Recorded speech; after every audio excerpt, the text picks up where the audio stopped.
İmplant etdirmək istəyirsiniz, amma ən böyük qorxunuz ağrıdırsa, bu videonu sona qədər izləyin. Çünki bu gün sizə implant prosesinin əslində necə keçdiyini, hansı mərhələlərdən ibarət olduğunu və ağrı məsələsinin nə dərəcədə real olduğunu sadə dildə izah edəcəm. Pasientlərimizin implantla bağlı ən çox verdiyi suallardan biri budur. Doktor, implant ağrılı olurmu? Bu sual çox normaldır. Çünki implant dedikdə bir çox insanın gözündə mürəkkəb, qorxulu və ağrılı bir proses canlanır. Amma əslində implant müalicəsi düzgün planlandıqda, steril şəraitdə və peşəkar yanaşma ilə icra edildikdə pasient üçün düşündüyü qədər qorxulu bir prosedur olmur.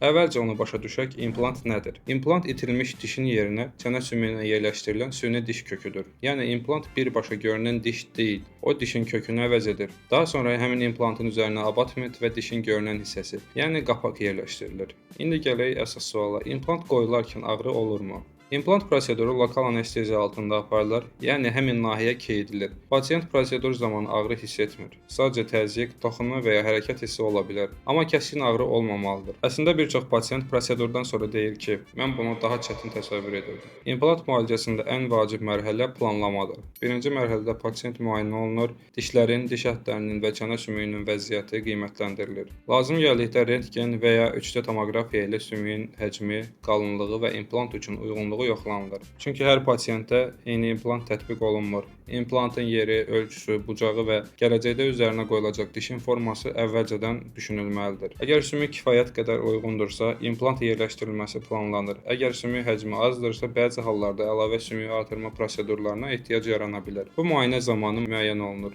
İkinci mərhələ implantın yerləşdirilməsidir. Bu mərhələdə nahiyyə keydilir və implant çənə sümüyünə yerləşdirilir. Prosedurun müddəti pasientin vəziyyətindən və qoyulacaq implant sayından asılıdır. Tək implant hallarında proses çox vaxt daha qısa olur və prosedurdan sonra həmin nahiyədə yüngül şişkinlik, həssaslıq və narahatlıq ola bilər. Bu normal sağalma prosesinin bir hissəsidir. Həkimin yazdığı dərmanlar və tövsiyələrə əməl etdildikdə bu narahatlıqlar adətən nəzarətdə olur. Burada da vacib məqam budur. İmplantdan sonra pasientin davranışı da nəticəyə təsir edir. İlk günlərdə çox isti qidalardan uzaq durmaq, həmin nahiyəni travmaya məruz qoymamaq, siqaretdən uzaq qalmaq, ağız gigiyenasına diqqət etmək və həkimin təyin etdiyi nəzarət müayinələrinə gəlmək çox önəmlidir.